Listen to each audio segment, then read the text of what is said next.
5 seconds. Mr. Chairman, Mr. Speaker, and honorable members, I have great pleasure in welcoming you to this joint session of the State Legislature. I extend to you my warm greetings and good wishes for the new year.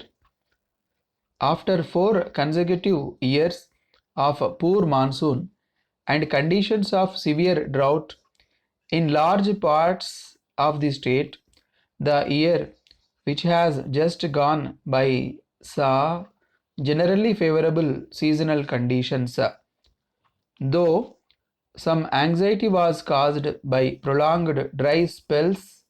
The major part of the state received average or above average rainfall.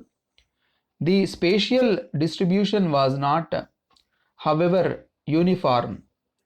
In several districts, some pockets had poor rainfall. Strangely, it was the turn of the Malnad districts this time to suffer on account of insufficient precipitation. In spite of these limitations, the crop production in the state promises to be by and large satisfactory. Thanks to good late rains, the Rabi prospects are bright. My government has taken prompt action to provide assistance in the areas affected by inadequate rains. In the paddy growing belt of the Malnad, mini kits have been distributed free to the small and marginal farmers. In the dry areas, the tempo of employment generation programs is being maintained and arrangements have been made for fodder and drinking water. My government has fulfilled its promise of ushering in Panchayat Raj in its true sense with democratically elected institutions at different levels enjoying vast powers and autonomy. We have just had the first ever elections to Jilla Parishad and Mandal Panchayats. Let me offer my congratulations to the nearly 2 crore voters of Karnataka for the peaceful conduct of the elections by and large. Their voting behavior in these and other recent elections show an encouraging growth of political maturity of the ordinary citizen. It holds out the hope that our democratic system now has a solid foundation. In establishing the new pattern of Panchayat Raj, my government has been inspired by Lokanayaka Jayaprakash Narayan's ideal of decentralized democracy. Thus, the Jilla Parishads have been vested with wide-ranging functions for the discharge of which there will be commensurate transfer of financial resources. The Mandal Panchayats, which will have their feet closer to the ground, are designed to respond quickly and effectively to local needs and requirements. Apart from discharging traditional functions such as looking after village sanitation, licensing of new constructions, etc., they will enjoy an autonomous role in a variety of development programs affecting their areas.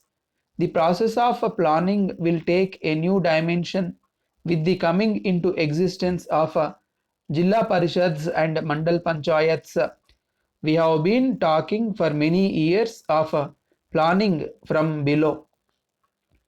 We expect this to become a reality in Karnataka with the ushering in of Panchayat Raj.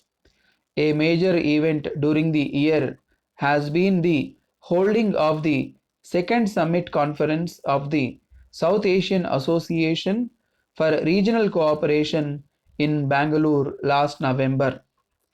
7 heads of states and government encompassing a sizable proportion of the global population assembled here to discuss regional and bilateral issues. Karnataka is proud to have played host to this major international conference. We feel particularly gratified by the appreciation expressed by our Prime Minister and other visiting dignitaries of the arrangements made by the state government. I am sure that this event signifies the emergence of Bangalore as a center for international events. Karnataka's achievement in rural drinking water supply has been impressive. All the so-called problem villages identified prior to the sixth plan have been covered. We are now in the process of extending this concept to habitations.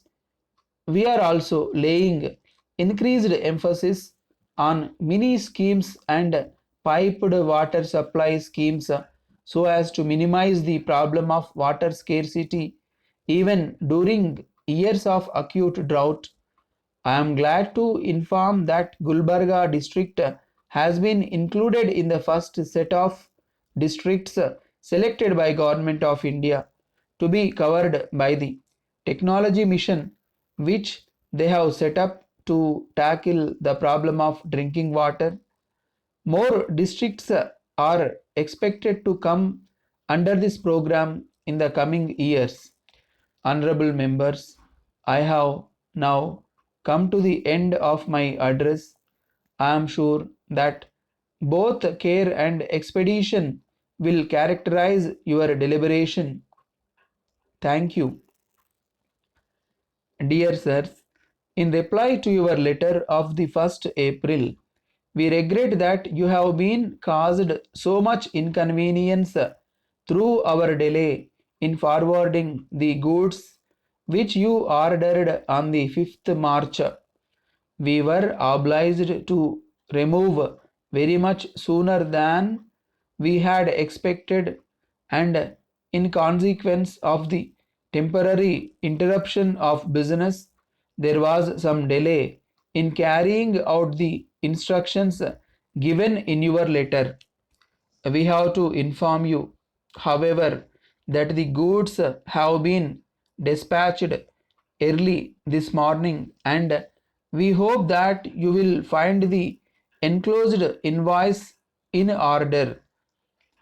We should like to draw your attention to a new line in handkerchiefs which we have just introduced, full particulars of which you will find in the enclosed leaflets. We shall be glad if you will consider whether it will be possible for you to do any trade in this special class of goods. Our Mr.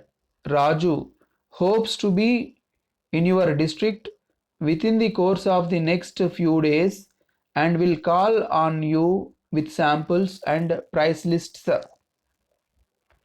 The premises we have just taken are in the central part of the town, consist of a much larger shop and warehouse than we had in Main Street, so that we shall be able to stock a great deal more than formerly.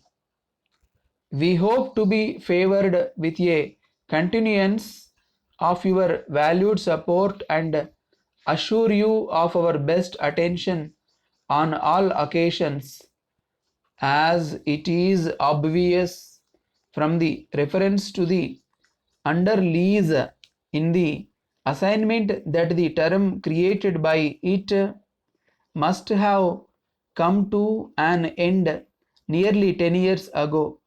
It seems to us that your client seemingly dispense with production of the counterpart. The vendor is willing, if you think it desirable, to make statutory declaration. Yours truly.